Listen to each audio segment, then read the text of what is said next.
seatbelt tonight.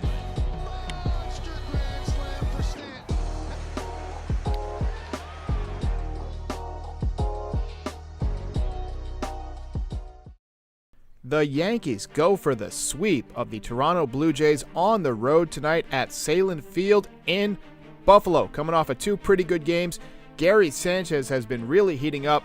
Great start by Garrett Cole last night. So let's get into the lineup for tonight's game and see who's going to go for the sweep.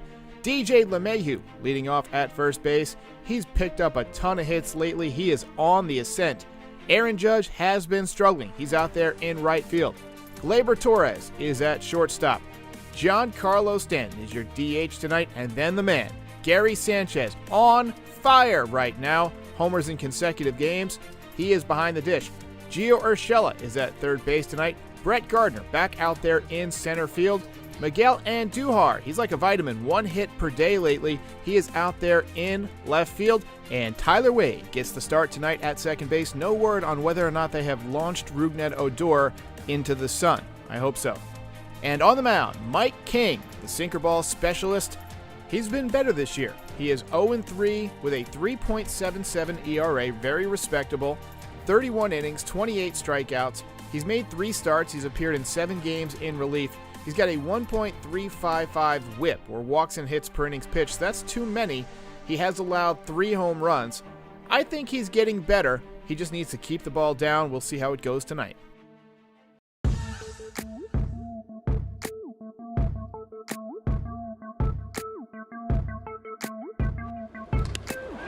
High fly ball, deep left. There it goes. See ya. A home run for Urshela. Happy fella.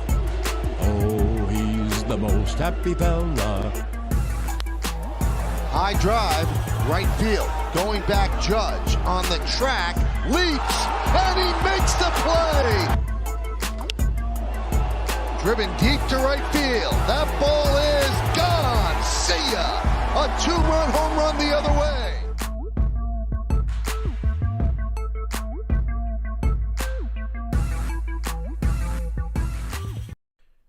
This episode of NYY Recaps is brought to you in part by Manscaped.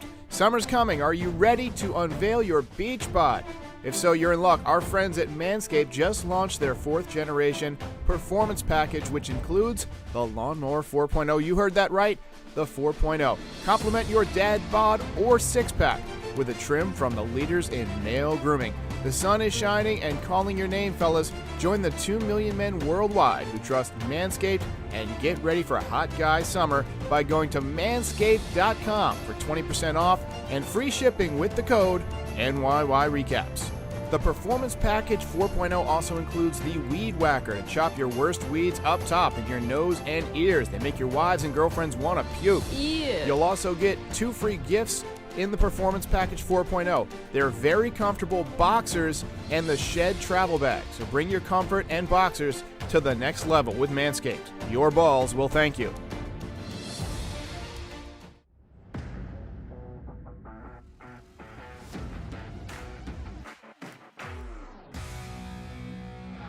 Yanks sweep the Blue Jays. What a night. Yankees have somehow turned it around on a dime. They've looked like a much better team over the past few days. And it's funny how winning will do that, right? I don't know about the Jays, but I will sweep well tonight. Don't forget to vote for the player of the game in the chat. Looks like Gio is getting the vast majority of the votes, but we will have an official winner as soon as I get done with the recap. Gary Sanchez will be dethroned tonight. I haven't seen a single vote for Sanchez. I'll rely on the mods to kind of keep track. Bottom of the first, Yankees turned another triple play. Second one of the year. It was a 1-3-2-5-2-6, I believe. It was a funky double play, and it was as much the Blue Jays' terrible base running as anything. I mean, is the audio bad? Is the audio weird? Okay, somebody said the audio was weird. It might be too loud. Just let me know in the chat. I'll hold off for just a second. We might have to restart here. But the the numb of it is, they're the first team basically in Major League history to turn 2 triple plays in one season, according to Yes. look, I thought that for sure somebody must have turned 2, but it's been around 100 plus years, and the Yankees apparently, according to Yes, are the first team to do it. Douglas Rouse said it's 136256. Okay, so that was just a weird. I'm one of those people who keeps track at home, and I wasn't listening to the game. I was actually listening to Tupac. Yesterday was Tupac's 50th birthday. Would have been his 50th birthday, so I was rocking out, so I didn't hear it. But I do keep score during the game because I'm a weirdo. Mike King became the first pitcher who was ever involved in an immaculate inning and a triple play in the same season. That's crazy. That's just nuts. Yankees took the lead on a double by Urshela, an infield single by Gardner, and then an error by the Jays to go up 1-0 in the second. Gardner made an out on the bases, but it looked like it was kind of one that he, I guess, almost had to run into because he was off the base and the ball was hit behind him, so he had no choice. He was dead either way, so I'm not going to eat his lunch for that. Yankees end up leaving the bases loaded, but I thought they were about to break through. Judge almost hit a grand slam. It went foul. Yankees turned a really slick double play, 6-4-3 in the bottom of the second, and then Gio hits a gargantuan home run to make it 3-0 in the third. Jays pick up 2 runs in the bottom half to make it 3-2. Jays tie it in the fifth and then go ahead 4-3 in the sixth. And then Judge made, in my opinion, the most impressive catch of his career so far. It looked to me like he got like 1.5 or 2 over the fence. I mean, a shorter guy probably doesn't make that catch. That was the best catch I've seen him make in his career. Probably not the most important. The most important was probably 2017 when he took a home run. I want to say it was against Lindor, against the Indians in the ALDS. But even more of a miracle, Odor picked up a single the top of the 7th. I'm just kidding, Odor. I'm just kidding. I'm going to give you the rim shot for that one. Give myself. And then Giancarlo Stanton follows that up with a 2-run shot to right field to give the Yankees the lead. I loved his reaction. He just kind of dropped the bat and just kind of walked. It's almost like Griffey used to do, but from the right side of the plate. Just hits it and then just slowly walks, almost like he's disappointed he hit a home run. And then Chris Gittens, hard-hitting Chris Gittens, picked up a single to right. Also, Giancarlo had a single to right tonight, so he's using the whole field. Gittens picked up a single to right to make it 7-4. Jonathan Loaizaga, oh my goodness, Johnny Lasagna, absolutely dealing in the 8th. Best stuff I've seen from him this year. And because he throws so hard and he's got such arm side tail, when he pitches into righties, I don't know how anybody ever gets a hit off of him. Because that 2-seamer is like 98, 99, 100, and just coming right in on their hands. It's basically like a reverse Mariano Rivera. Unbelievable performance from Jonathan Loaizaga tonight. Gittens picked up a sac fly to make it 8-4 in the 9th. Gittens had 3 ribbies tonight. He just missed having a grand slam by a millimeter on the bat. Bases were loaded, and he got under it just a fraction. But still gets the sac fly. Still gets the ribby. Britton hangs on to get the sweep. Yankees win. Ball game over. Yankees win. The Yankees win. All right, it's that time of night. We have to award the ceremonial player of the game belt. So we're going to dethrone Sanchez because he didn't have it. And I'm going to go to the mods here. I think it's Gio. Just from looking at the number of votes, it looks to me like it was Gio Urshela. But if it was anybody else, you would have to give it to probably Judge because he did make that game-saving catch. But Gio also had a great play behind third base.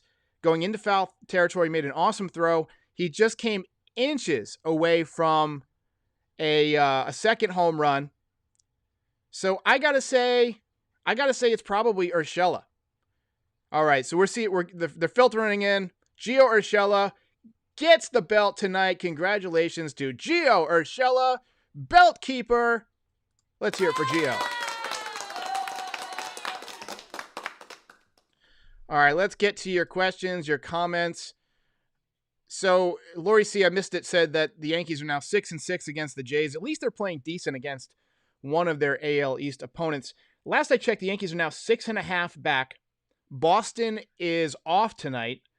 The Rays are currently, last I checked, they were tied right before I went live. They're actually trailing the Mariners 1-0 in the third. So the Rays are 6.5 up on the Yankees. If the Rays can lose this one, or if they do lose this one, the Yankees will still be 6 back. And before the game, by the way, we got to mention Mike Ford traded to the Rays. I mean, honestly, I don't understand why you make a deal with the Rays, because they're just going to turn Mike Ford into Barry Bonds.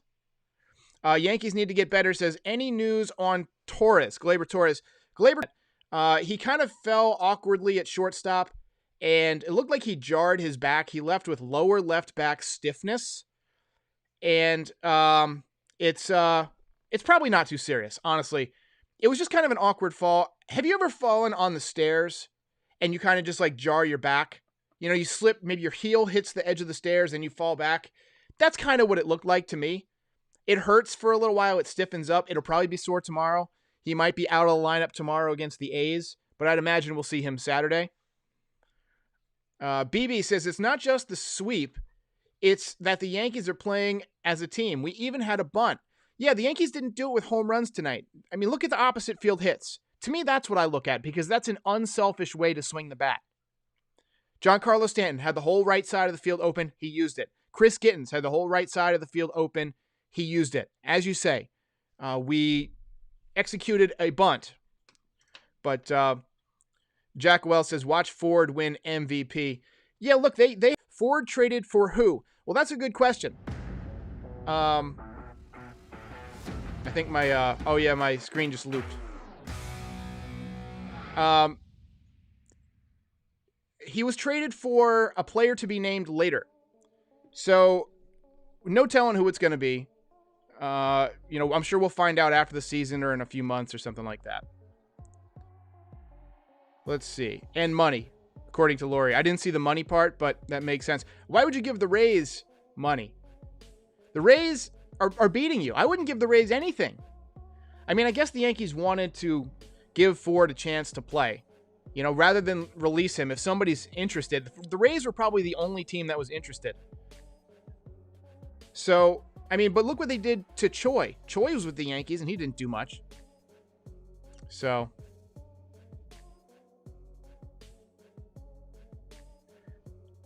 Not So Family Fun Vision says, Derek, you keep time traveling. Interesting.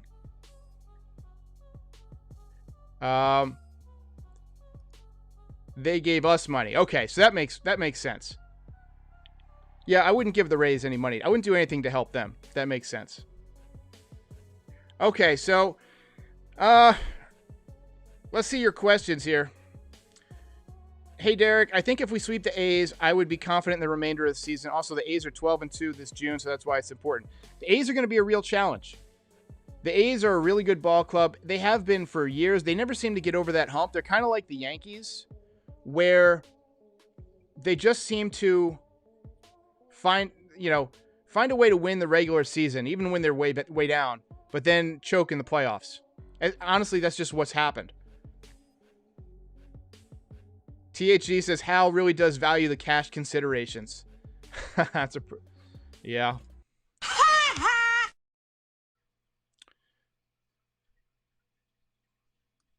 Caleb Amar says 3 or 4 game set versus the A's. I think it's a 3-game set. Last I saw it was Friday, Saturday, Sunday. I don't think it's a wraparound, but sometimes West Coast, yeah, they're off Monday. So they play Friday at 7:05, Saturday at 1:05, and then Sunday at 1:05. By the way, I will not be doing anything for the Saturday game. My wife and I are taking a trip that day. John Strausser says, any news heating up on the deadline? Would like to see them get Marte, especially with how the D-backs are playing. The D-backs have been terrible. Somebody messaged me about that, I think, on, I want to say Twitter. D-backs aren't doing anything this season. But that doesn't mean that they're incentivized to make a move. I mean, they have no reason to move Ketel Marte, because he's not a free agent for a couple years. He's on a team-friendly deal. It makes a lot of sense, actually, for them to ask for a lot for him. It wouldn't surprise me if Brian Cashman called up and asked about Ketel Marte, and they said, sure, Jason Dominguez. And if not, I'll talk to you on July 31st. That's what I would say. if I'm the GM of the Diamondbacks. And Brian Cashman would understandably not make that move. But you know what? Everybody's going to say that because nobody's in a rush to help out Brian Cashman. That's why he keeps saying the answers are in the room. The D-backs have lost 22 straight road games. Do we have anybody who plays well on the road that we could send over there? Navanka says, Frazier for Frazier. I'm assuming you mean Clint for Adam. I'd make that deal. I'm not going to lie. I'd make that deal. Yo Elvis Hoop says, I think Frazier is done here. Sad. So I agree with you. He had a big hit last night, or the night before. Thing is about Frazier is that he's never really seemed to get along well with the team. I just finished reading the Bronx Zoom, and there's a big section about Clint Frazier and his struggles with the media. In that, there's like a couple of pages about how, he kind of dodged questions last year after a tough game and kind of left his teammates holding the bag. I think that he's done a better job with that recently. I think he's done okay in the outfield. He's just not hitting. And I think that if you put him somewhere where he's going to play every night, where he's clearly not doing any more with the Yankees. I mean, Andujar has done well out there, even defensively for the most part. He struggles on some of those really tough plays. He hasn't gotten the hang of those spectacular rundown catches yet, but he'll get there. He'll get better around the wall. But Clint Frazier is, we've seen what he is. He's a guy who hits the ball very hard sometimes, misses a lot, has a pretty good eye, doesn't swing at a bunch of stuff, but not a great outfielder. A lot of power, seems to be clutch,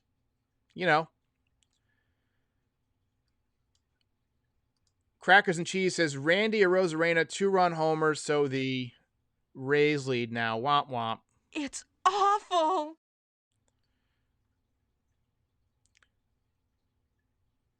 Navanka says it was Britton who took Ford's spot. Yes, Britton, when he was activated, was pretty much the end of Ford.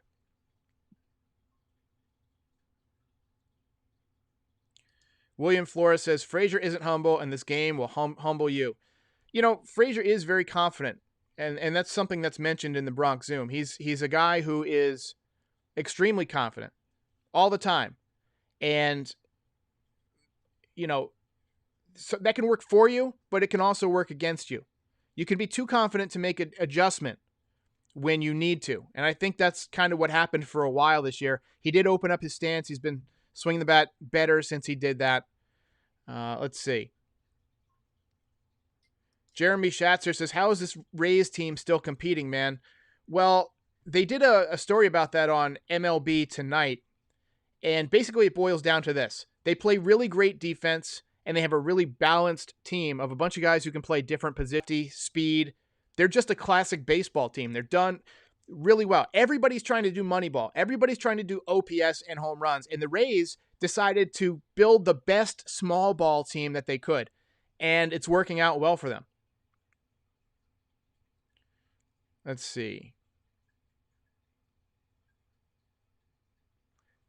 I'm trying. A's, he's 3-1, I believe, 2.5.